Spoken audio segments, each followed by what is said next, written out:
여러분, 우리는 우리가 설 수 없는 곳에 이르고 가질 수 없는 것을 소유하고 나면 물론 감사하죠. 그런데 그때 우리가 조심해야 될 것은 우리가 쉽게 은혜를 망각할 수도 있다는 겁니다. 그렇게 서게 되면 우리들은 은혜를 망각하게 되고 우리의 삶을 하나님의 편에서 이해하게 되고 해석하게 되는 그런 믿음의 의식을 잃어버리는 때가 반드시 찾아옵니다. 이곳에 선 것도 우리가 가진 것도 모든 것도 하나님으로부터 온 것임에도 불구하고 이것을 잊어버리게 되는, 그런데 이것을 잊으면 인생에서의 은혜는 당연한 값이 되어버리게 되는 거죠. 하나님의 존재는 그래서 형편없는 가치로 우리 스스로 떨어뜨려 버리는 그런 일들이 우리 안에서, 우리의 영혼 가운데서, 우리의 삶 가운데서 충분히 일어날 수 있게 되는 겁니다. 그러면 그때 하나님은 어떻게 일하시는가?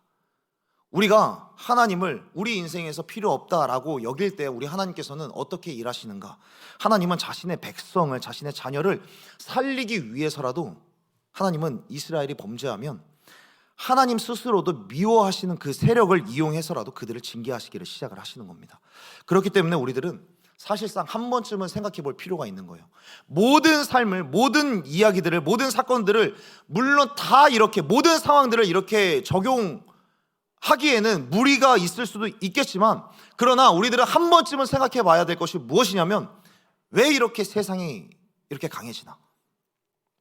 분명히 저 존재들은, 저 사람들은, 저 악인은 하나님께서 미워하시는 존재인데 왜 저들의 존재는 왜 저렇게 강성해지기만 할까? 그 부분에 대해서 우리들은 한 번쯤은 생각해 봐야 된다는 거죠. 하나님은 악인의 강성함, 적국의 승리를 우리의 인생 가운데 왜 허용을 하시는가? 왜 하나님이 미워하시는 그 세력들이 점점 강해져서 왜 나의 삶에 압력을 가하도록 왜 하나님은 허용을 하시는가? 우리들은 한 번쯤은 생각해 봐야 된다는 겁니다. 하나님은 반드시 하나님의 백성을 구원하시고 회복을 이루어 가십니다.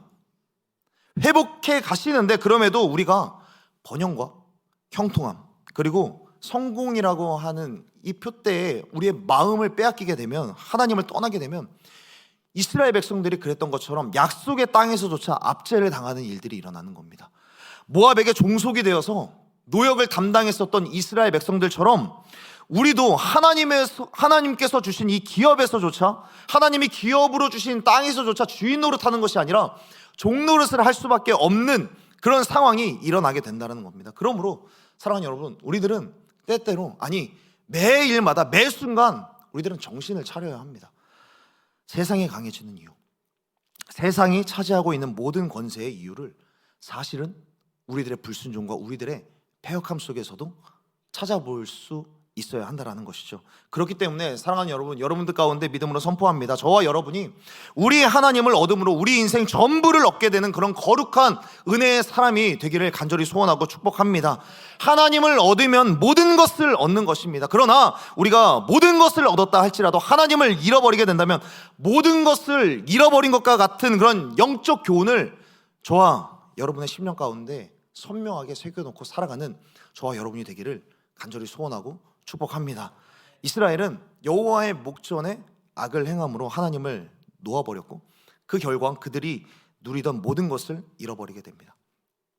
하나님의 기적의 은혜로 얻었던 여리고 성마저 잃어버렸고, 하나님의 약속의 땅에서조차 압제를 당하고, 하나님께서 주신 이 기업에서조차 주인 노릇을 해야 했지만 그것에서조차 자유를 잃어버리게 되었습니다. 모든 것을 얻었다라고 생각을 했지만 하나님을 잃어버렸을 때 그들은 다시 모든 것을 잃어버리고 말았습니다. 그러나 이때 역사의 전환은 다가옵니다. 역사의 전환, 잃어버린 것을 회복하게 되고 빼앗겼던 자유를 다시 한번 차지하게 되고 하나님과의 관계를 회복하게 되고 비참했던 인생의 이야기가 하나님의 은혜와 구원으로 다시 쓰여질 수 있는 기회를 얻게 되는데, 그렇다면 그런 역사의 전환은 무엇으로부터 얻게 되는가?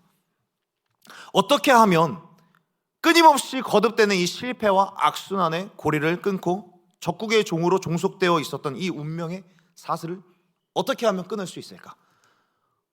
무엇이 역사의 전환을 가져올 수 있는가? 사랑하는 여러분, 오늘 이스라엘 백성들 가운데 역사의 전환이 시작하게 된 그 계기가 무엇입니까?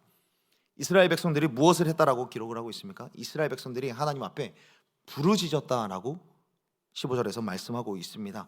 그들이 간절히 부르짖을 때 그 부르짖음이 하나님께서 들으셨고 그 부르짖음으로 시작된 하나님의 역사가 이들의 역사를 바꾸시기를 시작을 하는 것이죠. 사랑하는 여러분, 하나님의 구원에 기대어 서게 하는 방법은 기도, 부르짖음밖에 없음을 믿으며 기도의 삶을 살아갈 수 있는 저와 여러분이 되기를 소원하고 축복합니다. 기도하는 한 하나님께서는 반드시 우리의 믿음에 반응해 주신다는 사실을 믿는 여러분이 되기를 간절히 소원하고 축복합니다. 이스라엘은 압제와 고통 속에 있을 때에 하나님 앞에 기도했습니다. 기도했을 때에 하나님은 너무나도 지체 없이 마치 기다리셨다라는 듯이 하나님께서는 지체 없이 움직이시기를 시작을 하시는데 하나님의 주도하에 이스라엘을 향한 구원의 문이 열리기를 시작을 합니다. 이때 하나님께서는 사사 에훗을 세우셨습니다. 그런데 오늘 본문을 보니까 에훗에 대하여서 설명을 하는 그런 부분이 딱 두 가지밖에 설명을 하지 않습니다. 오늘 본문에서 에훗을 어떤 사람이라고 소개를 하고 있습니까? 그가 베냐민 지파였다라는 것, 베냐민 지파였다라는 것, 그리고 왼손잡이였다라는 것, 이 두 가지만이 에훗을 설명하는 전부가 됩니다. 여러분, 먼저 베냐민 지파라는 말이 어떤 의미일까요? 베냐민 지파. 이 베냐민 지파라고 하는 이 지파는 이스라엘의 12지파가 있지 않습니까? 이스라엘의 12지파 중에 그 세력이 가장 약한 지파였습니다. 어느 누구도 그 지파 가운데서 이스라엘 민족을 대표할 만한 지도자, 구원자가 나오리라고는 그 어느 누구도 상상하지도 생각하지도 그리고 주목하지도 기대하지도 않았던 지파가 바로 베냐민 지파였습니다. 그리고 더욱 주목해 볼 만한 것은 베냐민이라고 하는 이 이름의 의미는 오른손의 아들이라고 하는 의미가 담겨져 있습니다. 오른손의 아들. 그러니까 이 말은 베냐민 사람과 동시에 에훗은 어떤 사람이었다고요? 왼손잡이.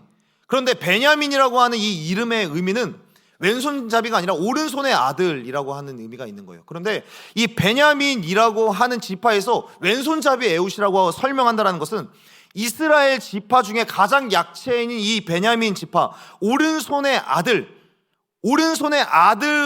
안에 있는 에훗이지만 사실 이 오른손의 의미조차 제대로 적용할 수 없을 만큼 이스라엘 지파 중에 가장 끝자락 지파 그 안에서도 그 의미조차 제대로 담아내지 못하는 사람이 바로 베냐민 지파 왼손잡이 에훗이라는 말입니다.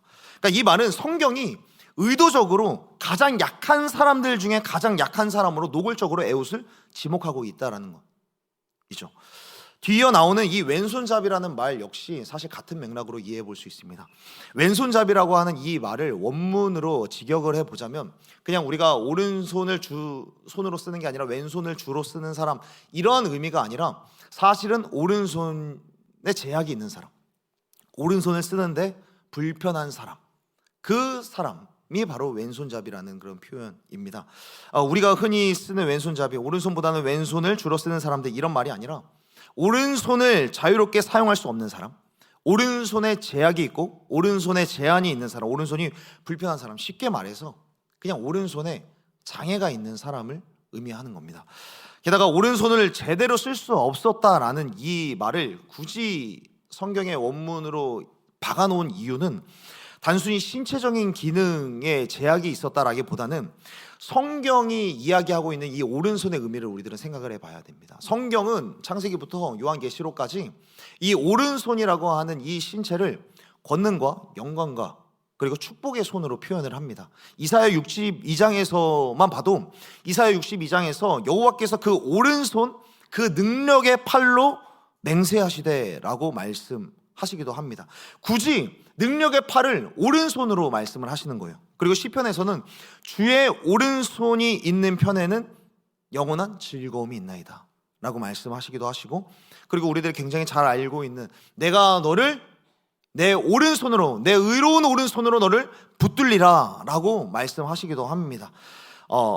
이 오른손은 그러니까 성경 전체에 있어서 축복과 권능과 그리고 영광의 상징으로서 사용을 한다라는 겁니다. 그래서 이스라엘 백성들은 자기 자식에게 축복을 할 때 늘 오른손, 이 오른손으로 누구를 축복하느냐, 여기에 굉장히 큰 의미를 두는 거예요. 그래서 특히나 장자를 축복을 할 때는 반드시 오른손을 이용해서 축복을 하기도 했습니다. 그만큼 오른손이라고 하는 이 신체 부위도 당연히 중요한 것이고요. 그들에게 오른손의 이 존재의 의미와 상징적인 의미가 굉장히 특별했다라는 겁니다.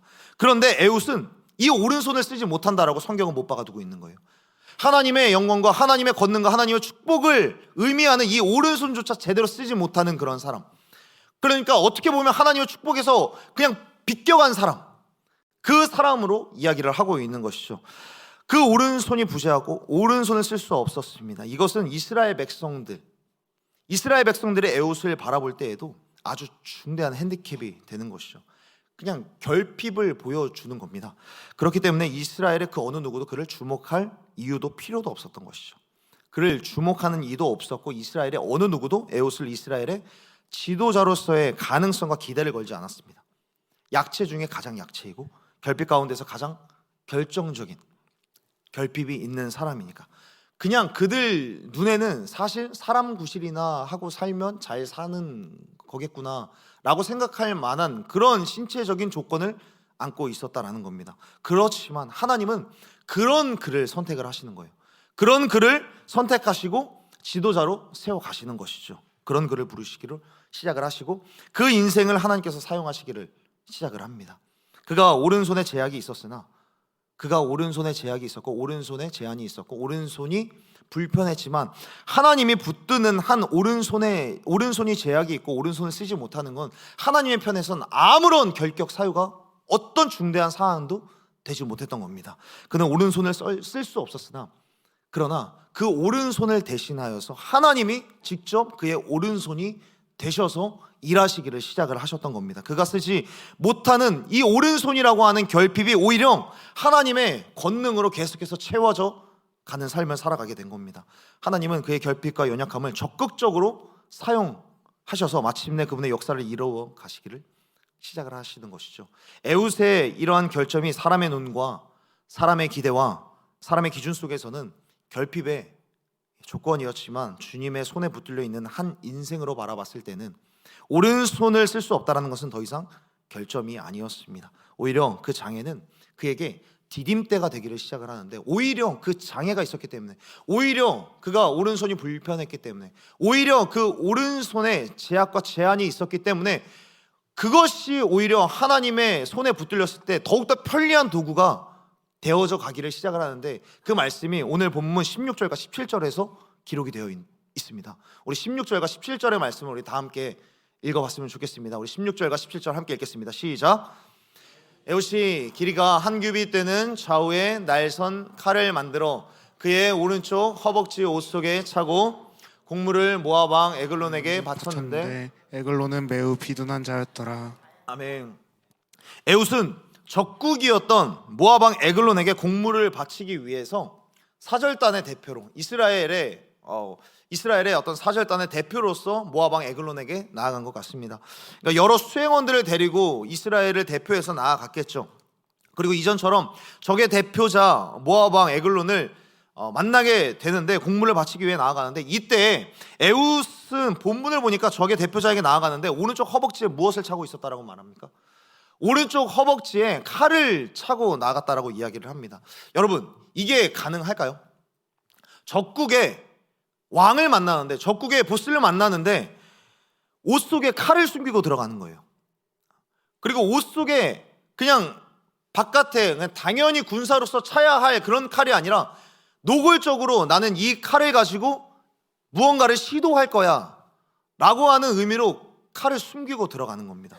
여러분, 이러면 입구에서부터 경호원들의 어떤 제재가 있지 않을까요? 검열을 당하지 않을까요? 경호원들로부터 검열을 당해서 이것이 발각이 되면 이 칼의 정체에 대해서 신문할 것이고, 그는 곧바로 죽음의 위협에 다다를 수 있는 겁니다. 그런데 오늘 본문에 보니까 그가 검열을 받지 않아요. 그가 어떠한 경호원들로부터 제재를 받지 않고 그냥 모압 왕 에글론을 만나게 됩니다. 그리고 그 이후에 첫 번째 만났다가 다 돌아가다가 다시 모압 왕 에글론을 독대하게 되는 그런 장면이 있거든요. 독대를 하는데 다시 한번 그냥 1대1로 만나는데, 그때에도 옆에 모압 왕 에글론의 신하들이 없어요. 다 물러가라고 해요. 여러분, 이게 무슨 의미일까요? 그러니까 에웃은 그가 갖고 있었던 그의 장애 때문에 그의 장애가 오른손이 불편하고 저 모습을 보니까 적들에게 경계 대상조차 되지 않았다라는 것을 의미를 하는 겁니다. 모압 왕 에글론과 그의 편에 있었던 신하들이 그를 봤을 때 이런 행색, 이런 어떤 피지컬, 이런 신체의 상태를 보니까 이러한 상태를 갖고는 우리들에게 또는 이 에글론에게 어떠한 위해를 가할 만한 그런 상태가 아닌 거예요. 이런 표현은 조금 극단적일지 모르겠지만 그냥 모압 입장에서는 그냥 불구자로 취급받았다라는 겁니다. 그런데 오히려 이런 시선이, 이런 평가가, 이런 약점이 그를 더 안전하게 더욱 깊숙이 침투할 수 있는 그런 계기가 되었던 겁니다. 그가 공부를 마치고 돌아가다가 에글론에게 비밀이 있다라고 이야기를 할 때에도 모압의 수하들 아무렇지 않게 안내를 해줍니다. 그의 결핍이, 그의 약점이 오히려 적극적으로 구원의 도구가 그리고 구원의 수단이 되어져서 사용되어져 가는 겁니다. 그런데 이때 에글론 앞으로 나아가는 사실 에웃의 심정은 과연 어땠을까? 에웃이 1대1로 독대를 한다고 하지만 본문을 보니까 오른쪽 다리에 칼을 숨기고 나아갔음을 알 수 있는데 칼로 암살을 하려고 하는 이 시도가 그 전부터 있었고 그 계획을 안고 그것을 만나러 가는데 여러분 그에게 장애가 있습니다. 한쪽 팔밖에 쓸 수가 없는 겁니다. 여러분 아무리 한쪽 팔이 특화되었다고 한들 여러분 그 팔로 힘을 내봤자 얼마나 큰 힘을 낼 수 있었을까요? 오른손은 쓰지 못하고 그냥 한 손만 있는 상태에서 왼손만 가지고 중심을 잡는 일은 사실 쉽지 않은 겁니다.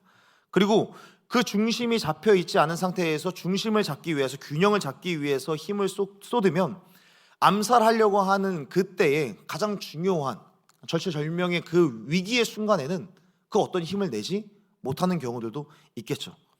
그 마음 가운데는 혹시나 실패하면 어떡하지? 라고 하는 불안감도 있었을 것이고 내가 중심을 잃어버리면 어떡하지? 이런 실패의 두려움 있을 수도 있었다라는 것이죠. 더욱이 이때 당시에 에글론의 상태가 어떻다라고 이야기를 하죠. 에글론의 상태가 이런 말은 좀 그렇지만 심히 비둔했다라고 이야기를 합니다. 심히 비둔, 온몸에 지방이 겹겹이 쌓여서 엄청 두껍게 쌓여져 있는 그 사람. 그러나 이 사람을 칼로 찔러서 단번에 죽여야 되는데 그렇지 않습니까? 바깥에는 신하들이 있고 그냥 비명 소리가 나면 당연히 바깥에 있는 신하들이 쳐들어올 테고 나는 그냥 바로 죽는 거예요. 그러니까 이 사람이 비명 소리조차 나지 않게 그냥 단칼에 이 비둔한 몸을 뚫고 칼을 찔러 넣어야 되는데 한 손만 가지고 그게 되겠냐고요. 장애가 있는 상태에서 그 힘을 온전히 다 쓸 수 있겠냐는 거예요. 선천성 사지 절단증을 가지고 있지만 그러니까 이 선천성 사지 절단증이라는 건 뭐냐면 그러니까 손이 이 팔꿈치까지밖에 자라지 않는 거예요. 그리고 다리도 무릎 근처에서 성장이 멈추는 겁니다. 그리고 어떤 손의 모양, 발의 모양이 없는 그런 선천성 사지 절단증이라고 하는 희귀한 병을 안고 있지만 킬리만자로 등반을 하고 그러니까 160kg의 무게의 역기를 들어서 패럴림픽이라고 하죠. 패럴림픽에서 세계 신기록을 기록했던 카일 메이나드라고 하는 사람이 있습니다. 이 카일 메이나드라고 하는 사람, 이 사람 팔도 굉장히 짧고 무릎 정도로까지밖에 오지 않는 그 신체 사이즈를 가지고 160kg의 무게의 역기를 드는 것, 여러분 어떻게 그 일이 가능할까요? 저는 신체가 멀쩡한데도 불구하고 160kg의 역기를 들 수 있을까요? 최훈 형제 바로 웃어버리는데 들지 못합니다. 160kg 난 들 수 있다. 혹시 한번 있으시면 손 한번 들어주시겠습니까? 아무도 없지 않습니까? 이게 굉장히 무거운 거거든요. 그런데 선천성 사지 절단증을 가지고 있음에도 불구하고 이 정도의 힘을 낼 수 있는 그 일이 여러분 어떻게 가능할까요? 그러니까 이렇게 된 데에는 그가 어린 시절에 겪었었던 하나의 일화 때문에 그가 이런 일들이 가능했다라고 이야기를 하는데 그 사람이 어린 시절에 이런 일을 겪은 겁니다. 할머니가 이 카일의 손이 온전치 못하다라는 것을 잠시 망각을 하고 이야기를 한 겁니다. 카일, 저기에 있는 병에서 설탕을 좀 꺼내줄래? 라고 부탁을 한 겁니다. 그러니까 여러분 손이 없는데 좁은 단지에 있는 설탕 과연 꺼낼 수 있을까요? 그런데 이때 카일이라고 하는 이 사람은 그때 수없이 도전을 한 겁니다. 내 손이 들어가지 않아도 수백 번, 수천 번 끊임없이 도전했다고 합니다. 여러분, 단지 안에서 설탕을 꺼내는 일 따위에 누가 수십 번, 수백 번, 수천 번 도전을 합니까? 어떤 사람이 이걸 실패했다고 해서 그것을 끊임없이 도전하는 사람이 누가 있겠습니까? 그러나 그는 계속해서 실패했지만 또다시 시도하고 또다시 도전했습니다. 숟가락으로 설탕을 퍼올리기도 하고 다른 기구를 이용해서, 다른 도구를 이용해서 끊임없이 설탕을 꺼내려고 했지만 잘 되지 않는 것이죠. 그리고 그는 자신의 한계에 대해서 분명히 생각했을 겁니다. 나는 이거밖에 하지 못하나, 난 이것조차 못하나, 그러면서 포기하고 싶은 마음도 분명히 있었겠죠. 그리고 할머니한테 도움을 요청했을 수도 있습니다. 그러나 그는 스스로에게 끊임없이 외쳤다고 합니다. 그래, 딱 한 번만 성공하자. 딱 한 번만 성공하면 그 다음부터는 쉬워질 거야. 자신에게 쉬없이 계속해서 이야기를 한 겁니다. 그리고 몇 번을 더 실패하다가 결국 설탕을 꺼내는데 성공을 했고, 그리고 이 성공의 경험은 그의 삶의 태도를 완전히 바꿔놓는 그런 계기가 되었다라고 합니다. 그러면서 그는 이야기를 하죠. 자신의 목적을 이루기 위하여서는 한계를 맞닥뜨리는 일들이 반드시 필요한데, 그런 경험이 반드시 필요한데, 이를 위해서는 반드시 무수히 많은 실패를 반복해야 한다. 카일 메이나드라고 하는 이 사람은 자신의 약점으로 인한 한계점, 그것을 거기에 다다랐을 때 거기에 포기하지 않고 정말 보잘것없는 설탕 하나 꺼내는 것 따위에 계속해서 도전했고, 실패했지만 계속해서 도전하고 시도하고 훈련하고 반복했던 겁니다. 여러분, 그렇다면 에웃은 어땠을까요? 에웃은 자신의 약점과 이 장애를 극복하기 위하여서 이 왼손을 사용하기 위하여서 수없이 훈련하고 반복하고 시도했을 겁니다. 오른쪽 허벅지에서 칼을 꺼내어서 상대를 찌르기 위해서 수없이 매일매일 수십 번, 수백 번, 수천 번 이것을, 그리고 찌르는 것뿐만 아니라 정확한 목표물에 정확하게 찌르는 그런 훈련까지도 매일마다 고된 훈련들을 계속해서 해 나갔을 것입니다. 깊게 찔러서 한 번에 암살해야 한다라는 것을 너무나도 잘 알기 때문에 보통의 강도 그 이상의 강도의 훈련을 끊임없이 반복했을 겁니다. 그러면서 수없이 많이 여기까지가 한계인가? 난 이거밖에 못하는 건가? 칼로 찌르면서 칼이 미끄러져서 자신의 손이 베이는 일들도 부지기수로 있었을 겁니다. 그러나 그는 또다시 연습하고 시도하고 도전하고 실패해도 또 한 번 시도하는 그런 노력을 했을 것입니다. 그리고 그렇게 그 순간을 견뎌냈기 때문에 그는 결정적인 시기의 약점을 넘어서 공격에 성공하게 되는 것이죠. 우리가 21절과 22절에서 에웃이 어떻게 했는지 우리가 함께 확인했으면 좋겠습니다. 우리 21절과 22절의 말씀 우리 함께 읽어보도록 하겠습니다. 시작. 에웃이 왼손을 뻗쳐 그의 오른쪽 허벅지 위에서 칼을 빼어 왕의 몸을 찌르매 칼자루도 나를 따라 들어가서 그 끝이 등 뒤까지 나갔고 그가 칼을 그의 몸에서 빼내지 아니하였으므로 기름이 칼날에 엉겼더라. 아멘. 그에게 있어서 결정적인 그런 장애는 전혀 문제가 되지 않았고 결함이 되지 않았습니다. 주저함이 없었고 기술과 힘에는 전혀 부족함이 없었습니다. 여러분, 비둔하고 뚱뚱한 이 배를 뚫고 칼을 찔렀다.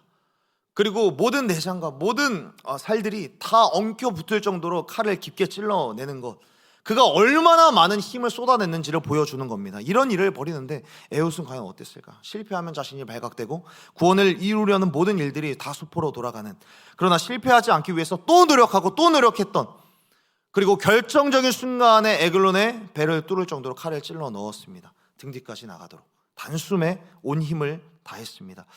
여러분, 이런 에웃을 두고 어느 누가 결핍과 장애 그리고 약점 투성이인 사람으로 그냥 규정할 수 있겠습니까? 과연 그에게 오른손의 제약이 어떤 한계로 드러난 겁니까? 사랑하는 여러분, 이 초라한 조건에 한 사람이 어떻게 적국의 군사를 굴복시키고 어떻게 적국의 왕을 죽이고 어떻게 민족을 일으킬 수 있었습니까? 오른팔을 능히 쓸 수 없었던 사람이에요. 오른팔을 능히 쓸 수 있었던 사람조차 시도하지 않았었던 이 은밀한 계획, 어떻게 이렇게 담대하게 수행할 수 있었을까요? 여러분, 결국에는 에웃에게는 그에게 나아갈 수 있는 담대함이 있었던 거예요. 수십 번 수백 번 연습하는 것 할 수 있죠. 훈련하는 것 할 수 있습니다. 그런데 그 힘을 내기까지 결국에는 그것을 시도하고 그것을 도전할 수 있는 모압 왕 에글론에게 나아갈 수 있기까지 그런 담대한 마음은 그렇다면 어디서부터 나왔냐는 겁니다. 에훗이 모압 왕 에글론에게 담대하게 나아갈 수 있었던 그 이유는 무엇인가? 28절에서 이렇게 말씀합니다. 28절에서 우리 28절의 말씀 우리 다 함께 읽어봤으면 좋겠습니다. 28절 읽겠습니다. 시작. 그들에게 이르되 나를 따르라. 여호와께서 너희의 원수들인 모압을 너희의 손에 넘겨주셨느니라 하면 여기까지요. 아멘. 이 에훗은 이미 하나님께서 모압을 자신의 손에 넘겨주셨음을 믿었고 그 주님을 믿었기 때문에 그렇게 자신의 약점을 도약의 발판으로 삼아서 뛰어오를 준비와 각오를 할 수 있었던 겁니다. 하나님께서 이미 저 사람들을 우리에게 주셨다, 그 말씀을 믿고 앞으로 나아갔던 겁니다. 주님을 더 의지했기 때문이죠. 주님을 더 의지하고 주님 외에 다른 어떤 것도 의지하지 않고 자신의 모든 실력들을 주님을 의지할 때에 나는 다 발휘할 수 있고 난 담대하게 저들에게 나아갈 수 있다, 주님을 의지하는 그 믿음으로 그들은 나아갈 수 있었던 겁니다. 믿음으로 일어나서 자신의 결핍과 한계마저 주님의 손에 의탁했을 때에 에훗은 하나님의 구원의 도구로 사용되어서 한 민족을 다시 일으킬 수 있었던 겁니다. 사랑하는 여러분, 에훗은 우리가 잘 아는 대로 이스라엘의 사사이기는 했지만 백성을 다스리고 군대로 나아가기에는 결핍과 핸디캡이 있는 사람이었습니다. 하나님께서 세우신 구원자로서는 턱없이 부족해 보이는 피지컬 상태가 있었습니다. 특히나 다른 사사들과 바로 앞전에 있었던 온니엘은 전장에서 잔뼈가 굵은 사람이었음에도 불구하고 사사가 됐죠. 그런데 에훗은 그렇지 않았습니다. 그런데 하나님께서는 그런 에훗을 사용하시고 이스라엘의 구원자로서 그의 인생을 들어서 사용하시기를 시작을 하셨고 그것을 완성해 가십니다. 사랑하는 여러분, 우리들은 실패를 두려워하는 습성이 우리들 가운데 굉장히 많이 있습니다. 더군다나 내게 약점이 있다면, 내가 한계에 부딪힌다면 우리들은 그 상황을 곧바로 실패로 규정을 하고 낙심하고 좌절하고 절망하고 비관하는 습관들이 우리 가운데 얼마나 많이 있는지 모릅니다. 더 나아가서 그 약점과 한계와 장애를 누군가에게 들키기라도 한다면 다른 이들을 향하여서 오히려 화를 내고 약점이 나를 압박하는 압력이 되어서 나를 해치거나 다른 사람들을 해치는 그런 일들이 우리들 가운데 너무나도 많이 일어나는 겁니다. 그러나 우리의 약점을 우리 하나님께서 붙드실 때에, 우리 주님이 붙드실 때에 주님이 나의 오른팔이 되어주신다라는 그 사실을 믿고 다시 한번 도전하고 시도해보는 믿음의 발걸음들이 우리 가운데 있기를 간절히 소원해보고 축복하는 것입니다.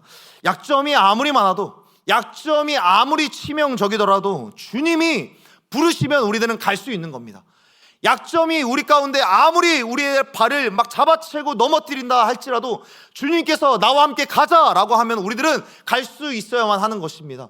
주님께서 섬기러 가자라고 하면 섬기는 겁니다. 사랑하는 여러분, 여러분의 약점은 무엇입니까? 약점들 너무나도 많이 있겠죠. 관계적인 약점도 있을 수 있을 것이고, 사역적으로도 찬양하다 보면 또 여러 새로운 사람들을 만날 때에도 관계적인 약점들 많이 드러날 겁니다. 그리스도인으로서 살아내는 데에도 여러 약점들이 끊임없이 우리들을 괴롭게 하고 한계에 부딪히게 하고 포기하게 만들 수도 있습니다. 그렇다고 해서 하나님이 문제 삼으실 만한 것은 아무것도 없습니다. 여러분, 이별하면 하나님께서 묻습니까? 여러분, 대학을 못 가면 하나님께서 사용하지 못합니까? 너는 대학부터 붙고 와라, 하나님께서 이렇게 말씀하실까요? 너는 준비가 좀 덜 된 것 같다, 너는 조금 더 수고하고 노력해서 너의 스펙을 좀 쌓고 와라, 그래야 내가 너를 쓸 수 있겠다, 하나님께서 그렇게 말씀하십니까? 세상 사람들에 비하여서 내 취업이 조금 늦으면요, 내가 조금 지적으로 부족하면요, 내가 감수성이 너무 예민하거나 감수성이 너무 없다면, 내가 노래를 좀 못하면요, 내가 말을 잘 못하면요, 하나님께서는 너 개인적으로 좀 네 스스로 훈련하고 반복하고 시도하고 그런 다음에 와라, 그렇게 말씀하시지 않으세요. 하나님께서는 하나님을 믿는, 나를 믿는 너의 믿음 그 하나만으로 너를 붙들어주고 쓸 것이다 라고 말씀하시는 하나님이십니다. 주님 한 분이 나를 부르시면 그것으로 우리들은 그냥 예스가 하는 겁니다. 하나님이 약점 투성이인 나일지라도 쓰시겠다라고 하시면, 주님이 이것을 쓰겠다, 내가 너를 쓰겠다라고 하시면 그냥 나는 예스 하면 되는 겁니다. 사람의 근거를 두고 환경의 근거를 두고 살아가면 우리들은 흔들리고 복잡해집니다. 자기를 보고 자기 스스로 보고 자격을 판단하면 불안하고 흔들립니다. 그러나 여러분, 아니에요. 이것들을 보면 안 됩니다. 이런 것들이 우리들의 신앙의 근거를 두면 우리들은 끊임없이 불안하고 넘어집니다. 신앙의 근거는 사람이 아닙니다. 신앙의 근거는 사람들의 평가도 아니고 저 사람이 나를 어떻게 생각할까, 그런 것들에 우리들은 연연해서는 안 되는 것이죠. 우리의 신앙의 근거는 무엇이 되어야 됩니까? 우리의 부르심의 근거는 뭐가 되어야 합니까? 우리의 회복의 근거, 우리가 하나님께 나아갈 수 있는 예배의 근거는 오직 예수 그리스도의 십자가와 하나님의 복음, 그 외에는 아무것도 없는 거예요. 인간관계에서 혹시나 하지 말아야 할 말들, 내 안에 말에 너무나도 약점이 있구나, 인생 가운데서 나의 안에 너무나도 우울증이 있구나, 공황장애가 있구나, 낙심이 있습니까? 불안합니까? 우리 주님께서는 우리 가운데 두려워하지 마라, 이 말씀을 366번이나 성경 가운데 기록을 해 주셨습니다. 365일 내내 하루에 한 번씩 말씀하시고도 한 번 더 말씀하시는 거예요. 두려워하지 마라, 두려워하지 마라, 내가 너와 함께 함이라, 놀라지 마라, 나는 너의 하나님이 됨이라, 내 오른손으로 너를 반드시 붙잡아 주리라, 하나님께서 말씀하시는 겁니다. 그러나 우리들은 두려워할 수 있습니다. 우리가 두려워하기 때문에 하나님께서는 두려워하지 말라라고 말씀하시는 것이죠. 그러나 사랑하는 여러분, 오늘 이 말씀과 함께 다시 한번 일어서서 하나님의 일들로 나아가는 저와 여러분이 되기를 간절히 소원하고 축복합니다. 그렇기 때문에 여러분에게 선포합니다. 하나님의 능력으로 모든 두려움은 떠나갈지어다. 하나님의 사랑으로 모든 낙심은 떠나갈지어다. 하나님의 품 안에서 모든 약점은 강점으로 변화될지어다. 할렐루야. 주님 한 분만으로 일어나는 인생, 주님 한 분만으로 흔들리지 않는 인생, 내 눈에 아무것도 보이지 않아도, 내 귀에 아무것도 들리지 않는다 할지라도, 지금 내 안에 약점이 수십만 개, 수백만 개가 내 안에 계속해서 보인다 할지라도 주님 한 분 때문에 견고할 수 있는 인생, 그 인생이 바로 여러분이 되기를 간절히 소원하고 축복합니다.